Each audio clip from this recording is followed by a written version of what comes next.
Madison Moon, and I'm going to be doing another book review video. These are the books that I have read over the summer. I'm sorry if you can hear the cicadas, they're very, very loud where I live. But it is, I think it's like a special year or something. There's an abundance of them. I think it's every 10 years or something like that. So apologies, maybe you find it relaxing. Who knows? So anyways, I'm going to be reviewing the books I read over the summer. My last book review video was for the spring 2021 read, so we're coming to a close of summer, so I figured I would go through my favorite books of the summer. I did read other books this summer, but I didn't want to include them in this list because I just didn't really care for them. However, overall, I read some great books this summer, so definitely a lot of different types of books, so I have a wide variety today. So yeah, I'm excited to get started and share this with you. Where should I start? Okay, I'm going to start with this one. So in my most recent lo-fi bookshelf video, I briefly discussed this one. I was like, I'm saving it to talk about because I wanted to save it for one of these videos. So I kind of get, more in detail with you. So I decided I'm going to start reading the excerpts on the back or on the inside cover for you because I'm not the best summarizer. I'll tell you my thoughts on it. But I read a lot of books, and that sounds braggy, but I swear I don't mean it's braggy. It's just that I sometimes forget, the summary, a good summary for them, because I read a lot of books that are often similar. So it's just hard to remember all of them. So I'm just going to start reading the summaries, and then I'll add anything about how I feel about it.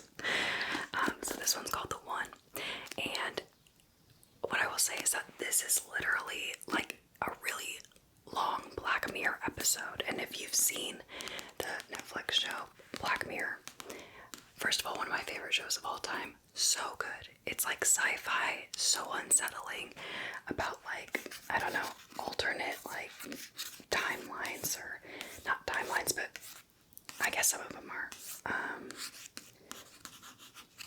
But mostly it's about future scenarios, so obsessed. So it says, how far would you go to find the one? A simple DNA test is all it takes, just a quick mouth swab, and soon you'll be paired with your perfect partner. At least that was the promise made when scientists found the gene that can determine your best or ideal match. But the discovery has its downsides. Test results have led to countless breakups and changed the traditional ideas of dating, romance, and love. Now 5 very different people have received their match, but happily ever after isn't guaranteed for everyone because even soulmates have secrets, and some are more shocking than others. So yeah, it's told from multiple different people's perspectives that have recently taken this DNA test to find out who their soulmate is based off of their DNA, and it's really good. It looks kind of big, but it's actually a really fast read. It's really it's kind of big print, if you can see that. But yeah, and the chapters are short because, like I said, it's from each person's perspective and kind of what's going on in their life. So yeah, it's amazing. You should read it. I love sci-fi books and shows and movies, but it's a fun one. It's not sappy. That's not what it is. It's not a love story, that's for sure. But it's good. I really liked it a lot. It says it's soon to be a major TV series too, so I will be watching that, and you should read it before it comes out. Oh, sorry if my knee popped. Okay, next is Kingdom of the Wicked by Carrie Maniscalco. This is the first book in a series. The second one isn't out yet, so I haven't read it yet, but this is really good. It's, I'll read you the insert and then I'll talk about it. I'm trying to change my ways, guys, and it's hard. two sisters, one brutal murder, a quest for vengeance that will unleash hell itself, and an intoxicating romance. Amelia and her twin sister Vittoria are straggy witches who live secretly among humans, avoiding notice and persecution. One night, Vittoria misses dinner service at the family's renowned Sicilian restaurant. Amelia soon finds the body of her beloved twin, desecrated beyond belief. Devastated, Amelia sets out to find her sister's killer and to seek vengeance at any cost, even if it means using dark magic that's been long forbidden. Then Amelia meets Wrath, one of the wicked princes of hell she has been warned against in tales since she was a child. Wrath claims to be on Amelia's side, tasked by his master with solving a series of women's murders on the island. But when it comes to the wicked, nothing is as it seems. So it's very pretty. I'm excited for the second one. In case you couldn't tell, I am fairly Italian. I have a big Italian family. And I love everything about Italian culture, so this is a pretty cool book, and I feel like there's not a lot of books, I don't know, centering on Italian families or Italian main characters, so it's really cool, and it's spooky. There's a mystery and magic, and it's a lot of fun. So.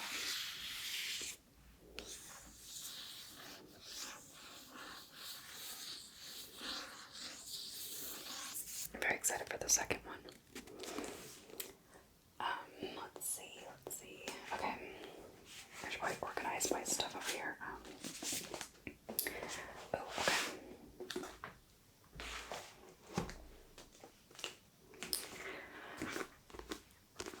Then She Was Gone by Lisa Jewell. So this one, I almost didn't include it. It's not my favorite book. It's a mystery thriller. It's good. It's weird. But there's things in it that just kind of bothered me a little bit. But overall, I would recommend it because it's definitely unlike any book I've read. It's a very unique mystery thriller story, so I do recommend it. It's fast-paced, easy to read.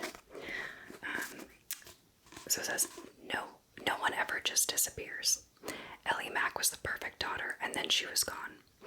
10 years after Ellie's disappearance, her mother, Laurel Mack, is trying to put her life back together when she meets an unexpectedly charming man in a cafe. Before she knows it, she's meeting Floyd's daughters, and his youngest, Poppy, takes Laurel's breath away. Because the eerily precocious Poppy is the spitting image of Ellie. And now, the unanswered questions she tried so hard to put to rest begin haunting Laurel anew. Where did Ellie go? Did she run away from home as the police have long suspected? Or did something more sinister happen? A haunting page-turner of sheer perfection. Then She Was Gone is a gripping and emotionally resonant tale of one mother's quest to uncover the clues she failed to recognize and finally discover the truth of what happened to her daughter. So, it's a kidnapping story, and it's interesting, and I thought I knew what was going on, and I was wrong, so it's a good one. I highly recommend it. If you like mystery thrillers, you'll probably like this one.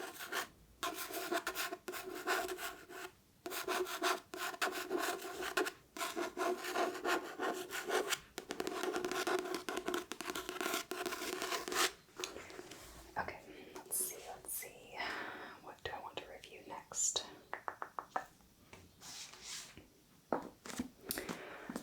Okay, next is Clockwork Angel, and this is part of the Infernal Devices trilogy.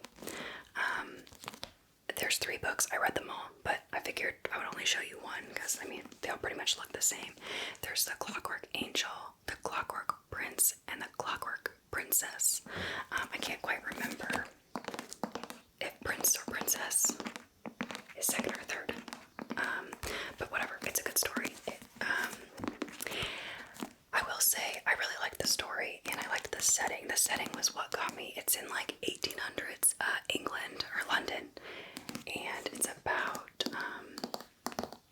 there's lots of magic, and it combines, how do I put it,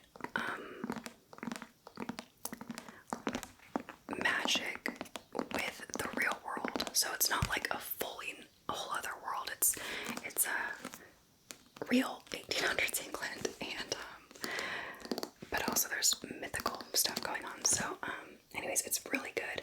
I just like that time period. I think it's really cool. So that's what drew me in. It is young adult. It deals with teenagers, which I was kind of like, eh. I like young adult. It's just that, like, how do I say this? The characters are often written the same. I have noticed that in every young adult fantasy novel, it always features a broody boy and a girl who, like, doesn't know how to fight, but is determined to be involved in everything. And it's so obnoxious. Like, they'll be like getting into a fight or something like that with like the evil bad guys, whatever, the other side in every story. And she'll always try to like hop in, and they're like, please God, don't. Like, you are just a nuisance. But then they always end up having like some superpower or something. I don't know. Just, I think that young adult novels are just not very creative when it comes to the characters themselves. I think there's just too many commonalities between a lot of young adult fiction that we read, and so I prefer adult fiction. Not that those commonalities can't be found in adult fiction too, but I just feel like it's annoying because it's always in young adult fiction. So I don't know. That's just my 2 cents. You may have not asked for it, but I'm gonna give it to you anyway. So, but I like the cover. It's kind of like steampunky, and it's cool. When Tessa Gray crosses the ocean to find her brother in Victorian England, something terrifying is waiting for her in London's downworld. Kidnapped by the mysterious Dark Sisters, who are members of a secret organization called the Pandemonium Club. Tessa soon learns that she has the power to transform into another person. The Magister, the shadowy figure who runs the club, will stop at nothing to claim Tessa's power for his own. Friendless and hunted, Tessa takes refuge with the Shadowhunters, warriors dedicated to ridding the world of demons. She soon finds herself fascinated by and torn between 2 best friends, James and Will. As Tessa is drawn deep into a plot that threatens to destroy the Shadowhunters, she realizes that she may need to choose between saving her brother and helping her new friends save the world, and that love may be the most dangerous magic of all. It's kind of corny, but whatever. It was good. I like the boys in it. There's like a love triangle. I like the boys in it. But Tessa was kind of annoying. I don't know. I rated it like a 4 out of 5 on Goodreads because I think the writer did a good job of her descriptions of things. So, yeah. Anyway, I'm kind of, as I've gotten older, I think I'm harder to please when it comes to fantasy because I'm tired of seeing like the same things over and over again in fantasy novels, you know. I get that, you know, creativity can be hard, especially when it comes to fantasy, sci-fi, that kind of stuff, so I get that. But, I mean, like, quit repeating the same tropes over and over and over again, that's all I'm saying. So, if you have any suggestions for books, young adult or adult, whatever, any fiction books, series that don't have the same tropes over and over again, please comment them down below because I'm always looking for new series that are not in that stereotypical trope. So, anyway, I see a lot on TikTok, and I don't know, I don't really trust TikTok suggestions now, so. Okay, let's see. This next one is In an Instant, and oh my gosh, this book was so good. Very fast-paced. It, like, unsettled me. Like, it wasn't scary, per se. It just unsettled me as a human being.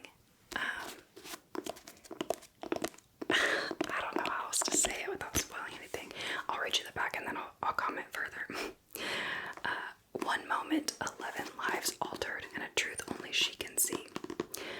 Life is over in an instant for 16-year-old Finn Miller when a devastating car accident tumbles her and 10 others over the side of a mountain.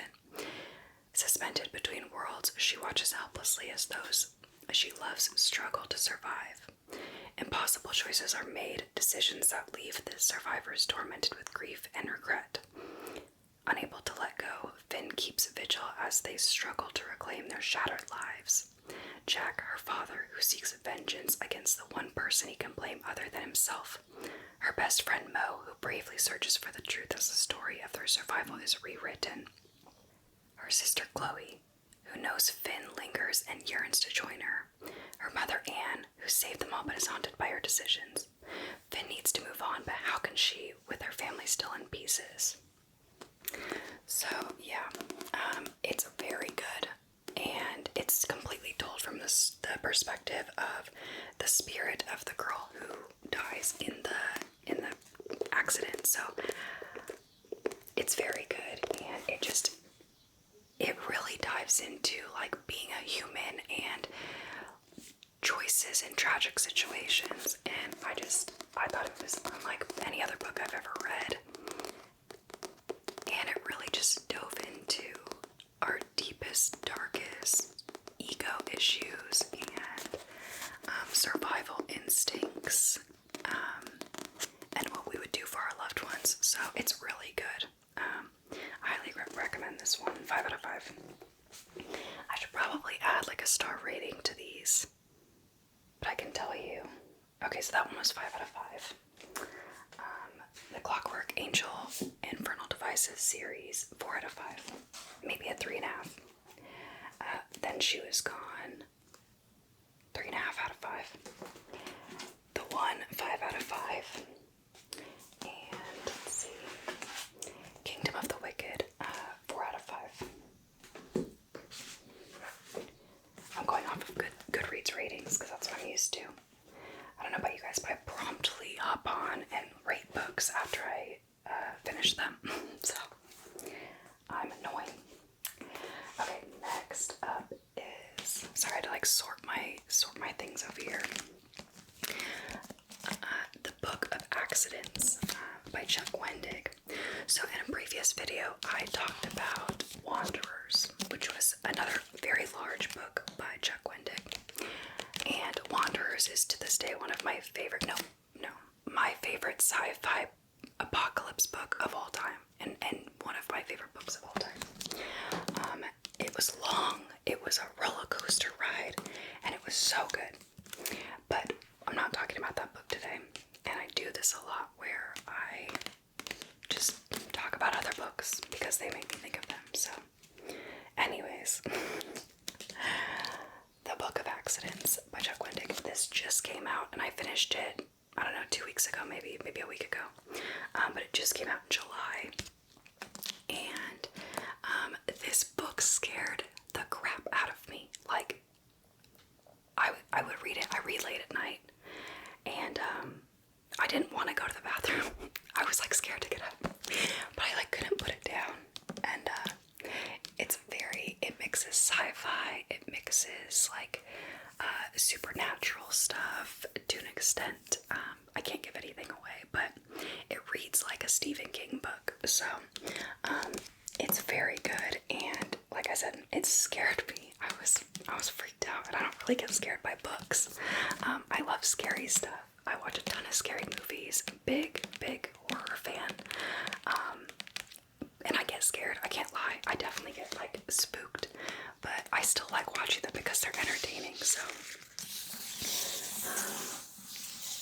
yeah, anyways, if you like Stephen King, you'll love this book. So Chuck Wendig is a great author, especially when it comes to sci-fi and what else, fiction in general. But yeah, it was really good. I liked it a lot. So, and like I said, Wanderers is one of my favorite books, and I would give this one a 4.5 out of 5. No, I'd give it a 5 out of 5. It's really good. I'll read this to you. Long ago, Nathan lived in a house in the country with his abusive father and has never told his family what happened there. Long ago, Maddie was a little girl making dolls in her bedroom when she saw something she shouldn't have and is trying to remember that lost trauma by making haunting sculptures. Long ago, something sinister, something hungry, walked in the tunnels and the mountains and the coal mines of rural Pennsylvania. Now, Nate and Maddie Graves are married, and they have moved back to their hometown with their son, Oliver. And now, what happened long ago is happening again, and it is happening to Oliver. He meets a strange boy who becomes his best friend, a boy with secrets of his own and a taste for dark magic. This dark magic puts them at the heart of a battle of good versus evil and a fight for the soul of the family, and perhaps for all of the world. But the Graves family has a secret weapon in this battle, their love for one another. Now that last paragraph sounds silly, but I swear this book is scary. If you guys come in the comments and you're like, that's not scary, Madison, I will cry. No, I'm just kidding. But no, I thought it was scary, so read it. I loved it. Okay, let's see. I have 3 left. I'm going to change it up here a bit with a non-fiction. I know, shocking. Not usually a non-fiction reader. I try to read a non-fiction while I'm reading a fiction. So I'll read 2 books at one time, and I'll force myself to read non-fiction before I delve into the fiction novel of the night. Because I feel like it's important to read non-fiction too, but I don't love it. It's not my favorite. I'm very picky with my non-fiction, so this is going to be controversial. I just want to say that.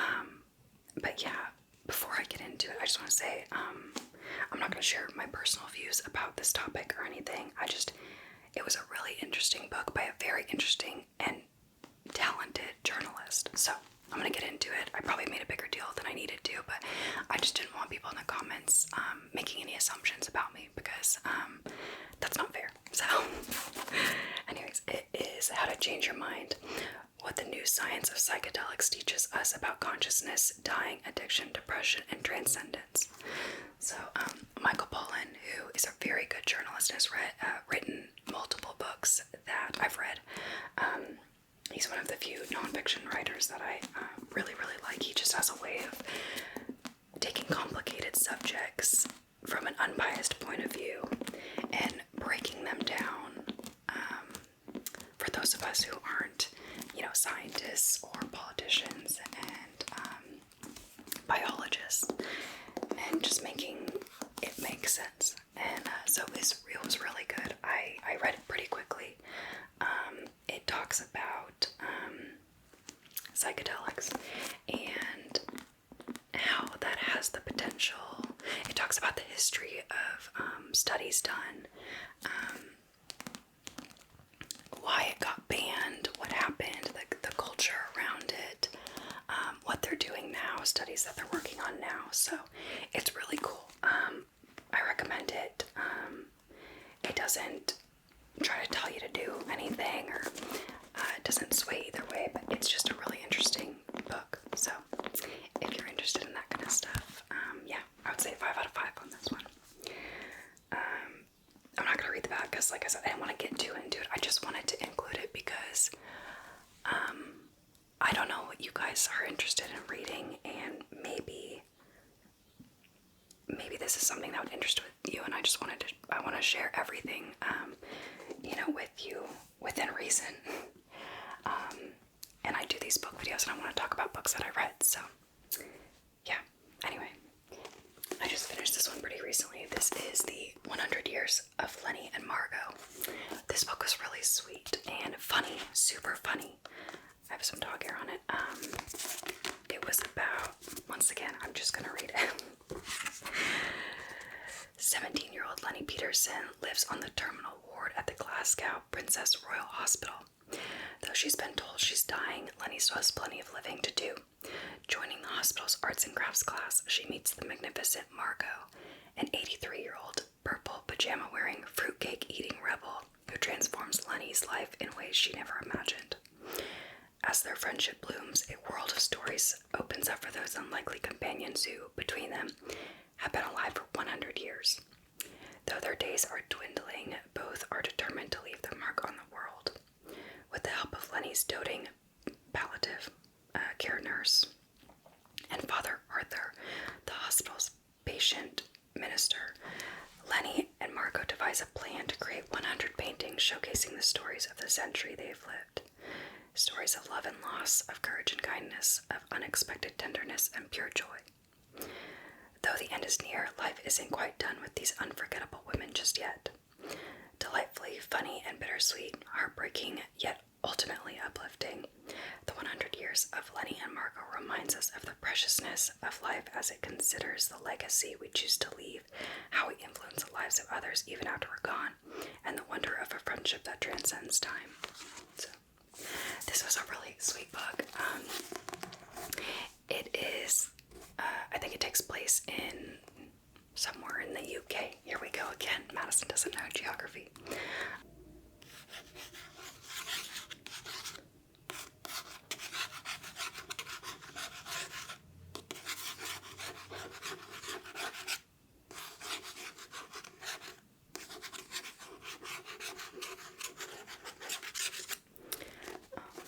It's a really sweet book, and it's funny that both of them are super funny, Lenny and Margot.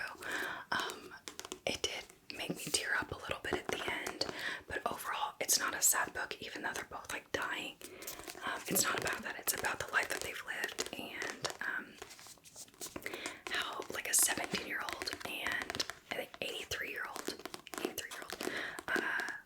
become friends and kind of make their final days just amazing. And it's just really sweet and heartwarming and a good pick-me-up book, I think, in my opinion. But yeah, it has some sad moments, but I really loved it, honestly. 5 out of 5 on this one for sure. Alright, and last but not least, I was hesitant to talk about this one only because I haven't finished it yet, so I don't have a rating for it. But this book just came out. I just started reading it. I'm about, I don't know, 30 pages in or something. 20 pages in. But in a previous video, I talked about, Migration, who's also by Charlotte McConney. And I loved that book. That was a 5 out of 5 book. I know I've talked about it in another video, but this one just came out, same writer, and yeah, I don't have a whole lot to say about it yet. I suppose I could review it in another video. Hopefully I didn't spoil it by already kind of bringing it up, but she's a really good writer, so I anticipate I'll love it. So far it's really intriguing. I like this writer so much that I just bought the book or pre-ordered the book without even actually reading what it was about. I love anything with wolves too, so I was like, we're doing it. I trust that it'll make me happy. Indy Flynn arrives in Scotland with her twin sister Aggie to lead a team of biologists tasked with reintroducing 14 grey wolves into the remote islands. She hopes to heal not only the dying landscape, but Aggie too, unmade by the terrible secrets that drove the sisters out of Alaska. Indy is not the woman she once was, either, changed by the harm she witnessed, inflicted by humans on both the wild and one another. Yet as the wolves surprise everyone by thriving, Indy begins to let her guard down, even opening herself to the possibility of love. When a farmer is found dead, Indy knows where the town will lay blame. Unable to accept that her wolves would be responsible, Indy makes a reckless decision to protect them. But if the wolves didn't make the kill, then who did? And what will Indy do when the man she is falling for seems to be the main suspect? So, yeah. Love her writing. And yeah, so far it's been talking about the wolves and just backstory, but I wanted to include it just because I know that some people on here have read Migration, so in case you didn't know, she's got another book out. It's got a really nice, like, matte cover too.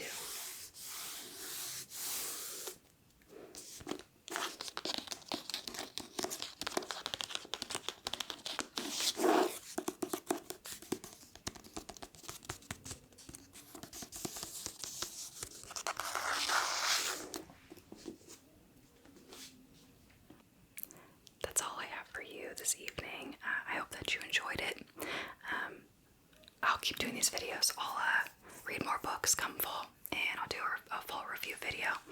And I plan to make more of the lo-fi bookshelf videos because you guys seem to like those too. So I love that we share this together.